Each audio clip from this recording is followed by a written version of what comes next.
Hello everyone, welcome to Dhruva academy. So guys, ఈరోజు మనము SSC CHSL exam మరి 1 July all షిఫ్ట్కి సంబంధించినటువంటి memorised questions అయితే ఈ వీడియోలో చూస్తామండి. సో చాలామంది అభ్యర్థులు అయితే అడుగుతున్నారు, సరే సిహెచ్ఎస్ఎల్ ఎగ్జామ్ జరుగుతున్నాయి కదా, ఆ పేపర్ ఎలా వచ్చింది ఏంటి, ఆ వివరాలన్నీ కూడా అందచేయండి అని చెప్పేసి అయితే అడుగుతున్నారు. సో చాలామంది స్టూడెంట్స్, మన స్టూడెంట్స్ కూడా రాస్తున్నారండి. చాలామంది అభ్యర్థులు అయితే కామెంట్స్ రూపంలో కాల్స్ కూడా చేస్తున్నారు. మన మెటీరియల్ ఏదైతే మన మెటీరియల్ తీసుకున్నారో, కోర్స్ తీసుకున్నారో, అంతేకాకుండా క్లాసెస్ విన్నారో వారి అందులో నుంచి చాలా క్వశ్చన్స్ వచ్చినట్లుగా మనకైతే చెప్పడం అయితే జరిగిందండి. ఇట్స్ సో హ్యాపీగా మనమైతే చెప్పుకోవచ్చు. ఓకేనా? సో గైస్, రెగ్యులర్గా నేను ముందు నుంచే చెప్తున్నాను, ఆర్పిఎఫ్ అయినా ఎస్ఎస్సి అయినా whatever it may be, general awareness అనేది అన్నిటికీ సేమ్ ఉంటుంది. సో అందరు కూడా వాటిని ఫాలో అవ్వచ్చు అని చెప్పాను. ఆల్మోస్ట్ 60+ అయితే మోడల్ పేపర్ చేశాను నేను, అవన్నీ కూడా చూశారు. సో దాంట్లోంచి చాలా క్వశ్చన్స్ అయితే రావడం జరిగింది. మరి జూలై 1న సిహెచ్ఎస్ఎల్ ఎగ్జామ్స్లో ఏ విధంగా క్వశ్చన్స్ వచ్చాయంటే మోడరేట్గా అడగడం అయితే జరిగిందండి. మరీ అంత టఫ్ అయితే రాలేదు, మరీ అంత ఈజీ అయితే రాలేదు. మోడరేట్గా క్వశ్చన్ ఇచ్చినట్లుగా స్టూడెంట్స్ అయితే ఫీడ్బ్యాక్ అయితే ఇవ్వడం జరిగిందండి.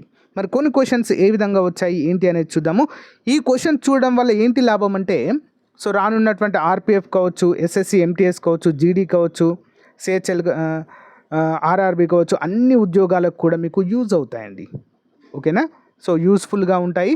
దీన్ని బేస్ చేసుకొని మనల్ని క్వశ్చన్ అడిగేటువంటి అవకాశము ఉంటుంది. ఓకేనా? లేట్ చేయకుండా కంటెంట్లోకి అయితే వెళ్ళిపోదామండి. ఒక చిన్న లైక్ చేసి సపోర్ట్ చేయండి ఫ్రెండ్స్. ప్రతిరోజు జరిగినటువంటి అన్ని షిఫ్ట్లకు సంబంధించినటువంటి క్వశ్చన్స్ని ఒక వీడియో రూపంలో మీకైతే అందజేస్తూ ఉంటానండి. ఉచితంగా పీడిఎఫ్ కూడా అందజేస్తాను, డౌన్లోడ్ చేసుకోండి. ఓకే? సో గైస్, మన ఛానల్లో ఉన్నటువంటి నిరుద్యోగ అభ్యర్థులకు ఎస్ఎస్సి కోంబో ప్యాక్ పేరిట ఎస్ఎస్సి సిజిఎల్, సిహెచ్ఎస్ఎల్, ఎంటీఎస్ మరియు హవాల్దార్ మరియు జీడీ ఉద్యోగాలకు అన్నిటికీ కూడా ఒకే రకమైన కోంబో ప్యాక్ని అయితే అందిస్తున్నామండి. 100% సిలబస్ ప్రకారం అన్ని క్లాసెస్ ఉంటాయి. 20 years ఎక్స్పీరియన్స్ ఫ్యాకల్టీ అయితే చెప్తారండి. పర్సనల్ గైడెన్స్ కూడా అందచేయడం జరుగుతుంది. 6 months వ్యాలిడిటీతో కేవలం 799 రూపాయలకే ఫుల్ కోర్స్ అందజేస్తున్నామండి. 6 months validity. ఇందులో ఫ్రీ టెస్ట్ అండ్ పీడిఎఫ్లు కూడా అందజేయడం జరుగుతుంది. ఇంట్రెస్ట్ ఉన్న వారు యాప్ లింక్ వీడియో డిస్క్రిప్షన్లో ఉంది, ఒకసారి డెమో చూసి వెంటనే పర్చేజ్ చేయండి. Thank you. సో గాయస్, ఇది ఎస్ఎస్సి సిహెచ్ఎస్ఎల్ జూలై 1న అన్ని షిఫ్ట్లలో వచ్చినటువంటి మెమరైజ్డ్ క్వశ్చన్స్ అయితే మనం చూడబోతున్నామండి. సో ఇది కొంచెం లేట్ అయింది, కానీ మరి జూలై 2 ఇది మాత్రము కొంచెం ఎర్లీగా ప్రతిరోజు ఈవినింగ్ టైంలో అన్ని షిఫ్ట్లో క్వశ్చన్స్ వచ్చిన తర్వాత అయితే మీకు అప్డేట్ చేయడం జరుగుతుంది. ఓకేనా? ఎవరైతే మన ఛానల్ నుండి మరి సిహెచ్ఎస్ఎల్ ఎగ్జామ్ రాస్తున్నారో తప్పకుండా ఎగ్జామ్ అయిపోయిన తర్వాత క్వశ్చన్స్ని కామెంట్ రూపంలో తెలియచేయండి ఫ్రెండ్స్. వాటికి ఆన్సర్స్ని మీకు అందజేస్తాను. ఓకేనా? సో ముందుగా చిన్న లైక్ చేయండి ఫ్రెండ్స్. లైక్ చేయడం ద్వారా మరికొంతమందికి రీచ్ అవుతుంది. క్వశ్చన్ నెంబర్ 1, ఆర్య సమాజాన్ని స్థాపించిన వారు ఎవరు? భారతదేశంలో ఆర్య సమాజాన్ని స్థాపించిన వారు స్వామి దయానంద సరస్వతి అండి. ఎవరండి? స్వామి దయానంద సరస్వతి 10 ఏప్రిల్ 1875 సంవత్సరంలో స్థాపించడం అయితే జరిగిందండి ఆర్య సమాజము. మరి దీనికి రిలేటెడ్గా తరచూ అడుగుతున్నటువంటి మరొక క్వశ్చన్ ఏంటి అంటే, సో వేదాలకు తిరిగి రండి, కమ్ బ్యాక్ టు వేదాస్ అనేటువంటి నినాదం ఇచ్చిన వ్యక్తి ఎవరు అంటే స్వామి దయానంద సరస్వతి అని మనము గుర్తుంచుకోవాలి. ఓకేనా? అంతేకాకుండా మరి స్వతంత్రం రాకముందు, సిపాయిల తిరుగుబాటు కంటే ముందు మరి భారీగా హిందువులంతా కూడా ముస్లింలోకి కన్వర్ట్ అయ్యేవారండి. ఓకేనా? సో దాన్నే తబ్లిక్ మూమెంట్ అనేటువంటి పేరుతో పిలిచేవారు. మరి దానికి వ్యతిరేకంగా దయానంద సరస్వతి గారు శుద్ధి ఉద్యమము ప్రారంభించడం జరిగింది. అంటే ఎవరైతే ఇస్లాంలోకి, క్రిస్టియన్లోకి కన్వర్ట్ అయ్యారో వారందరినీ కూడా మళ్ళీ తిరిగి హిందూ మతంలోనికి తీసుకురావడమే శుద్ధి ఉద్యమం యొక్క ప్రధాన ఉద్దేశం. ఈ 2 క్వశ్చన్స్ కూడా తరచూ అడుగుతున్నారు, రిలేటెడ్ క్వశ్చన్స్ గుర్తుంచుకోవాలి. ఓకేనా? నెక్స్ట్ 1, ద్వీపకల్ప పీఠభూమి ముందుగా ఇందులో భాగంగా ఉండేది ఏంటండి? గోండ్వానా పీఠభూమి అండి. ఓకేనా? గోండ్వానా పీఠభూమి అనే పేరుతో పిలుస్తాము ద్వీపకల్ప పీఠభూమిని. ఓకేనా? భారతదేశాన్ని కనుక చూసినట్లయితే ఉత్తర మరియు దక్షిణ భారతదేశాలుగా ఉండడం అయితే మనము చూడవచ్చు. ఓకే? మరి ఇందులో మరి ఇందులో ఉత్తర దక్షిణ భారతదేశాలుగా ఉన్నటువంటి ప్లేస్లో ముఖ్యంగా చూసినట్లయితే మరి ఉత్తర దక్షిణ భారతదేశాలను వేరు చేసేటువంటి పర్వతాలు వింధ్య సాత్పురా పర్వతాలు. సో పై భాగంలో నార్త్, కింది భాగంలో దక్షిణము కదా. మరి ఈ దక్షిణ భాగం మొత్తం కూడా అగ్నిపర్వత శిలలు, గోండ్వానా పీఠభూమి అయితే దీన్ని మనం చెప్పుకోవచ్చు. అందుకే దక్షిణ భారతదేశంలో భూకంపాలు అనేవి చాలా రేర్గా వస్తుంటాయండి, చాలా తక్కువ. ఓకేనా. సో అంతేకాకుండా సముద్ర మట్టానికి అత్యంత ఎత్తులో ఉండేటువంటి భాగంగా కూడా మనము చెప్పుకోవచ్చు. నెక్స్ట్ వన్ చూద్దాం. నేషనల్ గ్రీన్ ట్రిబ్యునల్ ప్రస్తుత చైర్మన్ ఎవరు అని చెప్పేసి క్వశ్చన్ అడగడం జరిగిందండి. మరి నిన్నటి సిహెచ్ఎస్ఎల్ ఎగ్జామ్లో జస్టిస్ ప్రకాష్ శ్రీవాస్తవ గారు 2023 నుంచి ప్రజెంట్ కూడా కొనసాగుతున్నారండి జాతీయ హరిత ట్రిబ్యునల్కి లేదా నేషనల్ గ్రీన్ ట్రిబ్యునల్కి. ఓకేనా. పర్యావరణ ఫర్ ఎగ్జాంపుల్ ఒక రాష్ట్రంలో ఏదైనా ప్రాజెక్ట్ కానీ డ్యామ్ కానీ నిర్మిస్తున్నారనుకోండి, అలాంటి పరిస్థితుల్లో నేషనల్ గ్రీన్ ట్రిబ్యునల్ యొక్క పర్మిషన్స్ అనేవి కంపల్సరీ. అంటే పర్యావరణాన్ని పరిరక్షించడమే వీరి యొక్క ప్రధాన ఉద్దేశం అండి. ఓకే. Next one. 2011 జనాభా లెక్కల ప్రకారం ఏ రాష్ట్రం నుండి ఎక్కువ మంది ప్రజలు వలసలకు వెళ్ళారు? ఓకేనా. మైగ్రేషన్స్ అనేవి ఇక్కడ ఉన్నాయండి.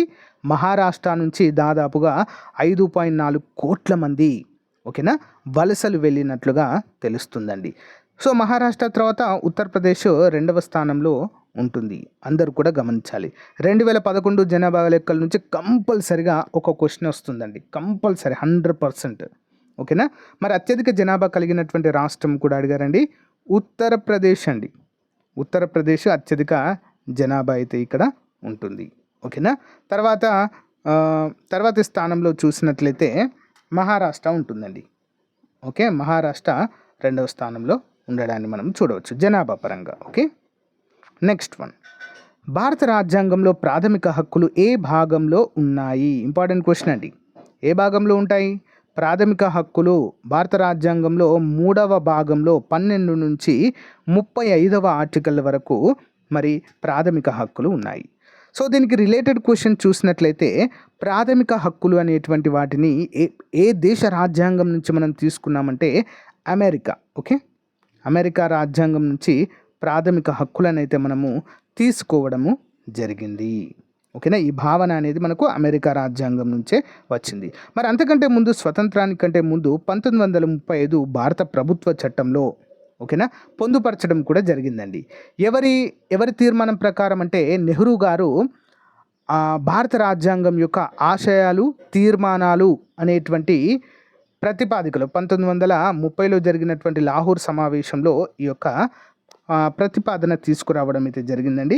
అప్పుడు 1935 భారత ప్రభుత్వ చట్టంలో ఉండేవి. దాన్ని మాడిఫై చేస్తూ మళ్ళీ నూతన రాజ్యాంగం రచనా కమిటీ అమెరికా రాజ్యాంగం నుంచి కొన్ని కూడా తీసుకోవడము జరిగింది. ఓకేనా. Next one. భారతదేశంలో పౌరసత్వాన్ని పెంచే అధికారం ఎవరికి ఉంటుంది?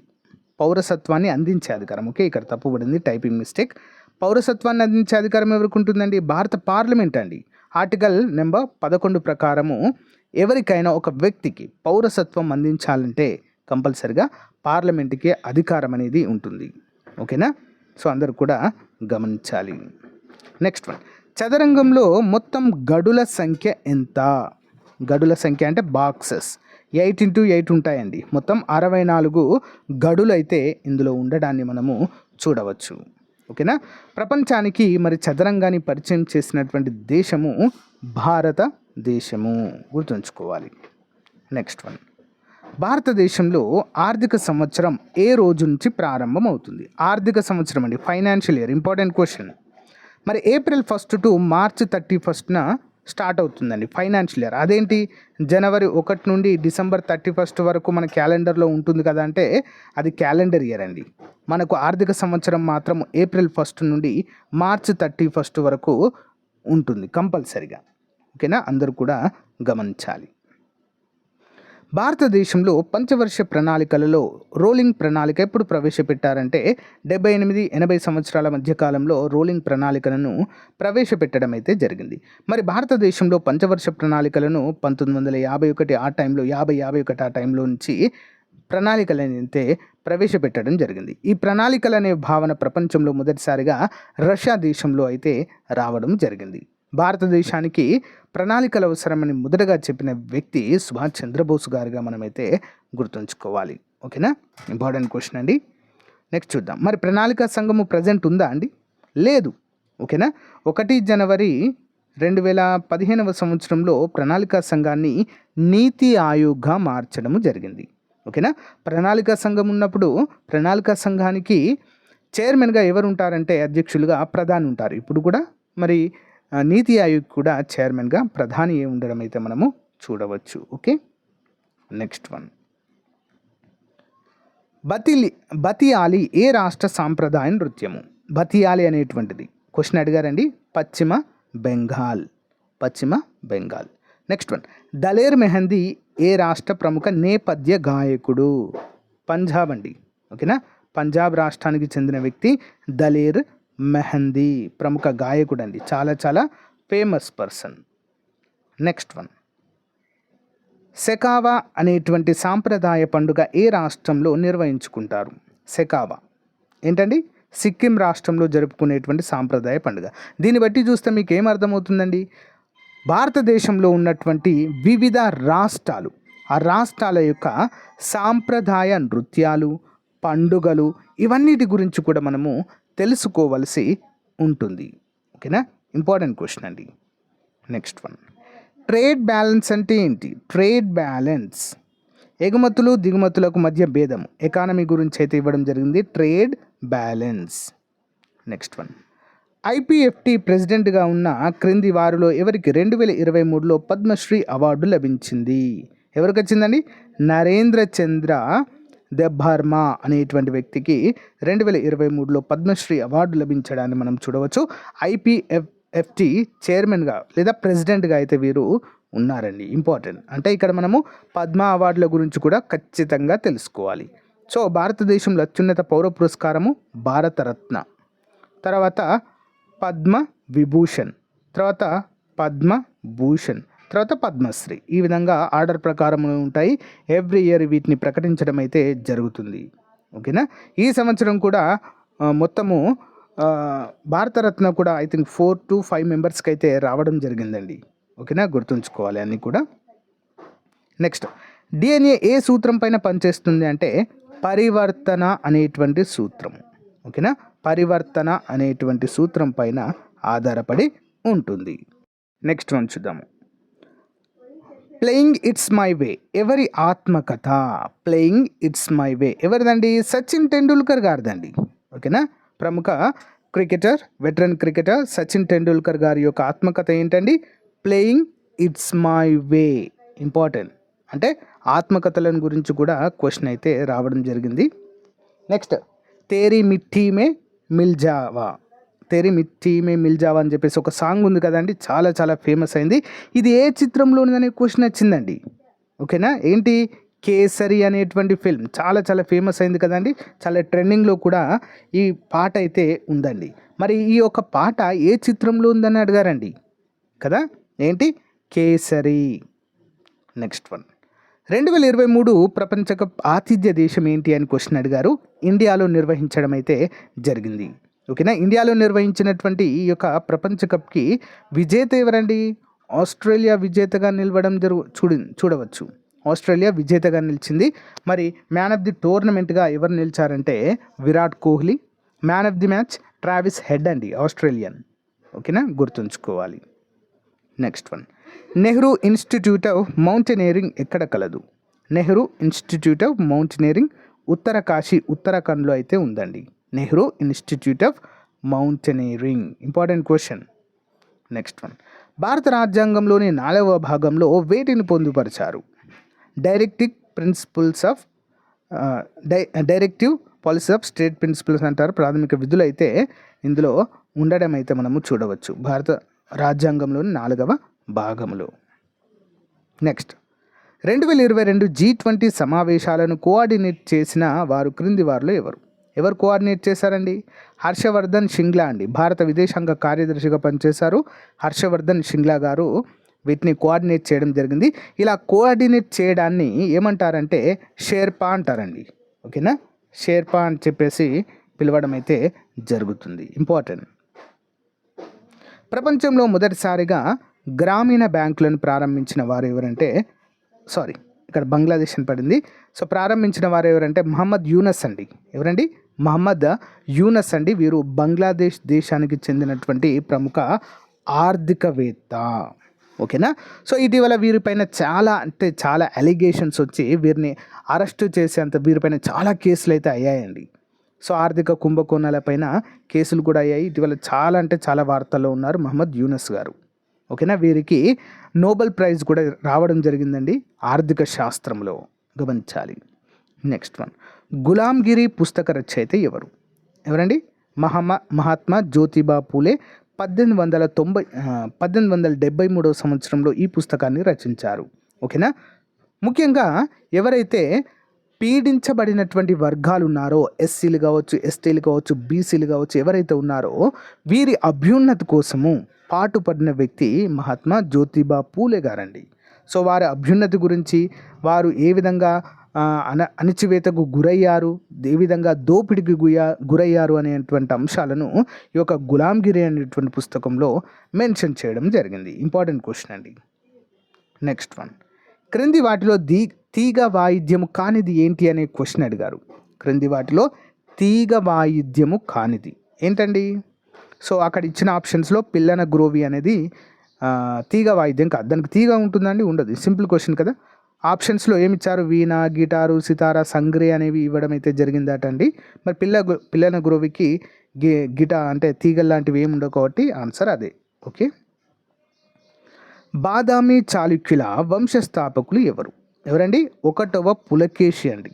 బాదామి చాళుక్యుల వంశస్థాపకులు మోస్ట్ ఇంపార్టెంట్ అండి. భారతదేశంలో ఉన్నటువంటి అన్ని డైనెస్టీస్ అంటే అన్ని రాజవంశాల యొక్క మూల పురుషులను మనము ఖచ్చితంగా తెలుసుకోవాల్సిన అవసరం ఉంది.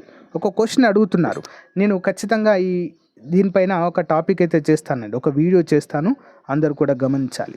భారతదేశంలో ఉన్నటువంటి ముఖ్యమైన రాజవంశాలు, అంతేకాకుండా వారి యొక్క వంశస్థాపకులు ఎవరు, ఏ సంవత్సరంలో రాజవంశాన్ని స్థాపించారు అనే వివరాలు కూడా మీకు అప్డేట్ చేయడం జరుగుతుంది. అతి త్వరలో ఒక క్లాస్ చేస్తాను మీకు. ఓకేనా. 1 మార్క్ కంపల్సరిగా వస్తుంది దీంట్లో నుంచి. ఓకే. నెక్స్ట్ వన్, యూట్రోఫికేషన్ అనగా ఏమి? యూట్రోఫికేషన్ అనగా ఏంటి అని చెప్పేసి క్వశ్చన్ అడిగారండి. యూట్రోఫికేషన్ అనేది అధిక ఖనిజాలు మరియు పోషకాలు నీటి శరీరంలో ఆల్గే యొక్క అధిక పెరుగుదలకు కారణమయ్యే ప్రక్రియనే యూట్రోఫికేషన్ అంటారు. ఈ ప్రక్రియ నీటి శరీరంలో అంటే నీటి యొక్క భాగంలో ఆక్సిజన్ లేకపోవడంతో పాటు ఆల్గే యొక్క బ్యాక్టీరియా క్షీణతతో ముగుస్తుంది. ఇంపార్టెంట్ క్వశ్చన్ అండి. ఓకేనా. యూట్రోఫికేషన్ అంటారు. సింపుల్గా చెప్పాలంటే మరి ఖనిజాలు, పోషకాలు నీటి శరీరంలో అంటే నీటి భాగంలో ఆల్గే యొక్క అధిక పెరుగుదలకు కారణమవుతాయి ఆక్సిజన్ లేకపోవడం వల్ల. నెక్స్ట్ వన్, సెంట్రల్ విజిలెన్స్ కమిషనర్గా ప్రస్తుతం ఎవరండి?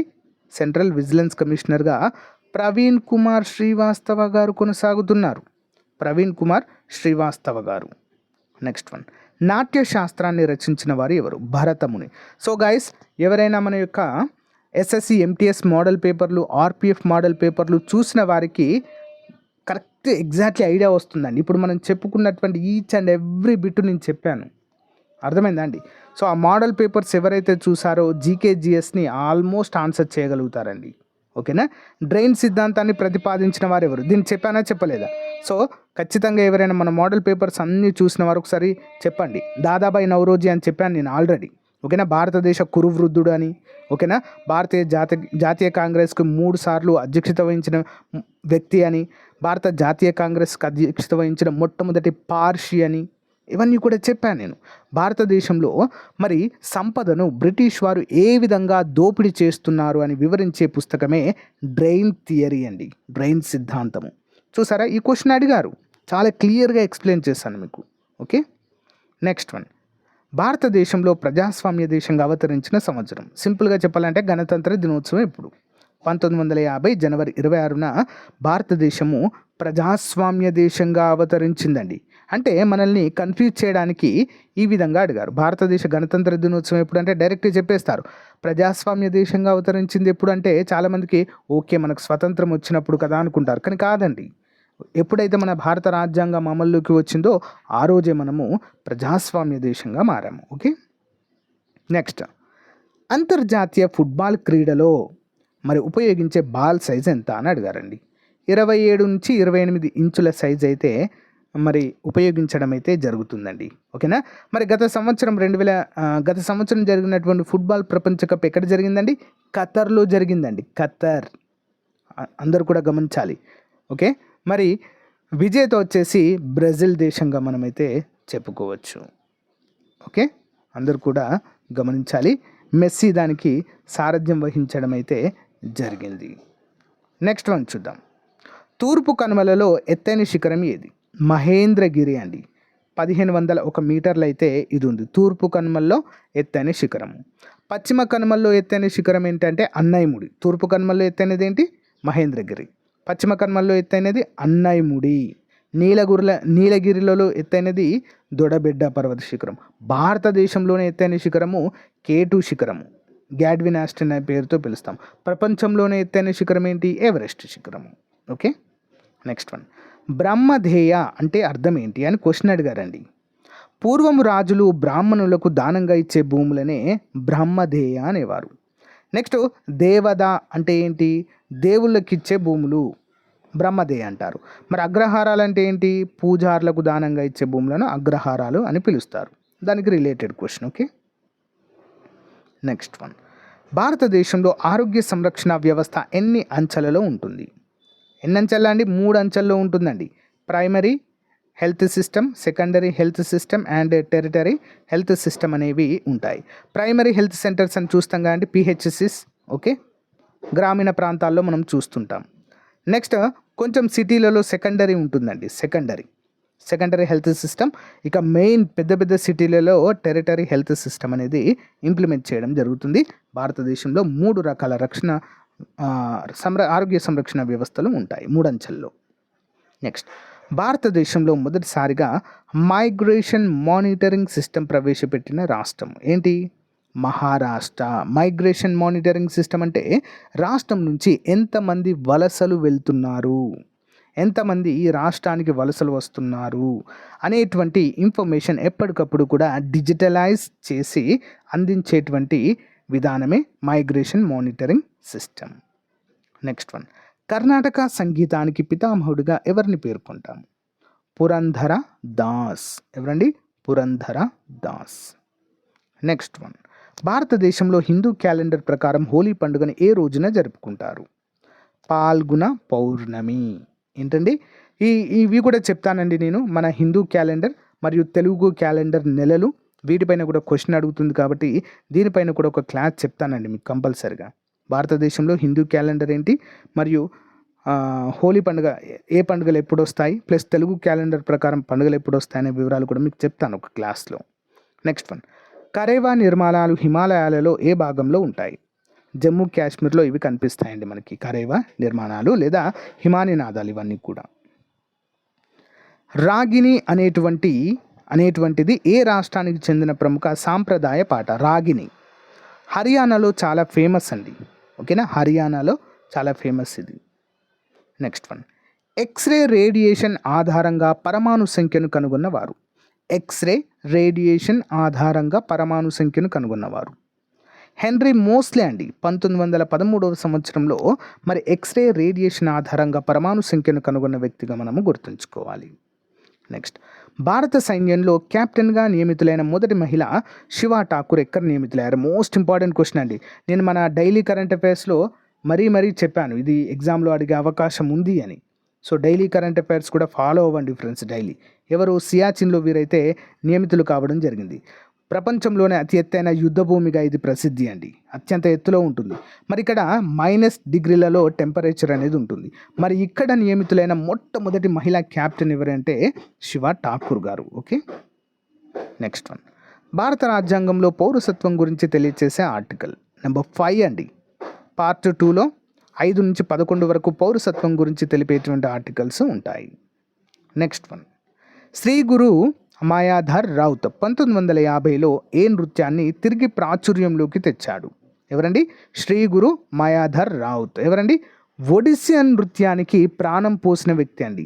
అంతరించిపోతుందేమో అనుకున్నటువంటి టైంలో శ్రీ గురు మాయాధర్ రౌత్ గారు తిరిగి దీన్ని ఆధునీకరించి మళ్ళీ ప్రాచుర్యంలోనికి తేవడం అయితే జరిగింది.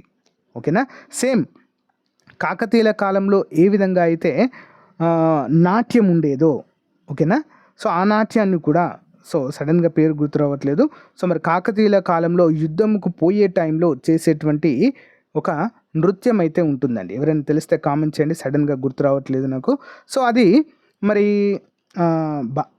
అది కూడా అంతరించిపోయే స్టేజ్లో ఉన్నప్పుడు నటరాజ రామకృష్ణ గారు దానికి ప్రాణం పోసి మళ్ళీ ప్రాచుర్యంలోనికి తీసుకురావడం అయితే జరిగిందండి. ఆ నృత్యం పేరేంటో కామెంట్ చేయండి ఫ్రెండ్స్ అందరూ కూడా.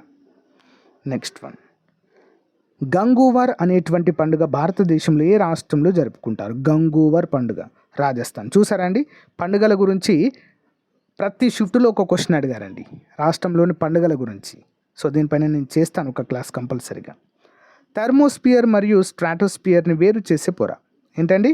ట్రోపోపాస్ అంటారు దీన్ని, ట్రోపోపాస్. సో గైస్ ఇదండి మరి జూలై 1న సిహెచ్ఎస్ఎల్ ఎగ్జామ్లో అడిగినటువంటి ముఖ్యమైన మెమరైజ్డ్ క్వశ్చన్స్ అండి. సో గైస్ అందరికీ చెప్తున్నాను, ఎవరైతే సిహెచ్ఎస్ఎల్ ఎగ్జామ్ రాస్తున్నారో మీ యొక్క ఎగ్జామ్ అయిపోయిన వెంటనే ఆ క్వశ్చన్స్ని కామెంట్ రూపంలో తెలియచేయండి ఫ్రెండ్స్. కామెంట్ చేయండి క్వశ్చన్స్ని, నేను వీడియో చేస్తాను ఆన్సర్స్తో. అంతేకాకుండా మన గ్రూప్లో, టెలిగ్రామ్ గ్రూప్లో, వాట్సాప్ గ్రూప్లో ఉన్నవారు కూడా నాకు డైరెక్ట్గా మెసేజ్ పెట్టండి ఫ్రెండ్స్. సో అవన్నీ కూడా సొల్యూషన్స్ అన్నీ కూడా వెతికి మీకైతే ఆన్సర్ చేయడానికి ట్రై చేస్తాను. సో ఇవి చాలా యూస్ఫుల్ అండి. రానున్నటువంటి ఆర్పిఎఫ్ ఎగ్జామ్ కావచ్చు, ఎస్ఎస్సి ఎంటీఎస్ కావచ్చు, సిజిఎల్ కావచ్చు, ఓకేనా, జీడీ ఎగ్జామ్ కావచ్చు, మోస్ట్ ఇంపార్టెంట్ కాబట్టి సో ఈ యొక్క సిరీస్ అయితే కంటిన్యూ అవుతుందండి. ఎగ్జామ్స్ అయిపోయే వరకు కూడా మీకైతే చెప్పడం అయితే జరుగుతుంది. రెగ్యులర్గా ఫాలో అవ్వండి. పీడిఎఫ్ లింక్ ఇస్తాను, డౌన్లోడ్ చేసుకోండి. ఓకేనా? Thank you guys, thank you for support. Have a nice day, bye.